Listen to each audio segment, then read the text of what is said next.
बिस्मिल्लाहिर्रहमानिर्रहीम। अस्सलाम वालेकुम friends, welcome to my channel. तो फ्रेंड्स, आज मैं आपके साथ चना चाट की बहुत ही आसान और मज़ेदार सी रेसिपी शेयर करने वाली हूं, जो कि आप इफ्तार में बहुत आसानी से बनाएंगे और ये बहुत ही ज़बरदस्त बनेगी। इसके लिए हमें क्या क्या चाहिए? एक मीडियम साइज़ का प्याज लेकर इसको बारीक काट के रख लिया है, 2 हरी मिर्चों को बारीक काट के रख लिया है, और ये ग्रीन चटनी की पेस्ट है, 1 चम्मच भर के चाट मसाला है, एक स्मॉल साइज़ का टमाटर लेकर उसको बारीक काट लिया है, चंद पत्ते पुदीना के हैं, 2 आलू लेकर उनको उबाल के रख लिया है, 1 कटोरी फेंटा हुआ दही है, और चनों को आधा घंटा गर्म पानी में भिगोने के बाद उबाल लिया है।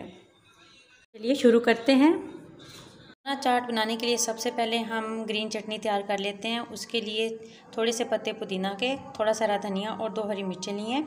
इसमें थोड़ा सा नमक और पानी डाल के इसको मिक्सी में पेस्ट तैयार कर लेंगे। चटनी की पेस्ट तैयार कर ली है। सबसे पहले दही में ग्रीन चटनी डालेंगे, 2 चम्मच जो हमने पहले बना के रख ली थी, और इसको अच्छे से मिक्स कर लेंगे। ये अच्छे से मिक्स हो गया है। सबसे पहले बाउल में उबले हुए चने डाल देंगे, उबले हुए आलू, कटा हुआ प्याज,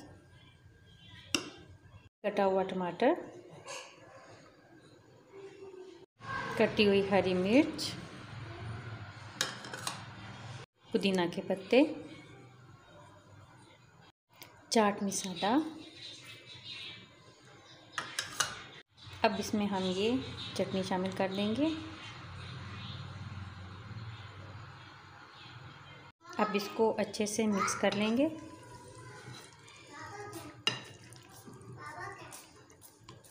बहुत ही ज़बरदस्त और चटपटी ये चाट तैयार होगी। ये मिक्स हो गई है चटनी के साथ सारा। आपको मेरी ये रेसिपी पसंद आए तो मेरी वीडियो को लाइक करें, शेयर करें और मेरे चैनल को सब्सक्राइब करें। मिलते हैं न्यू रेसिपी के साथ। अल्लाह हाफिज़।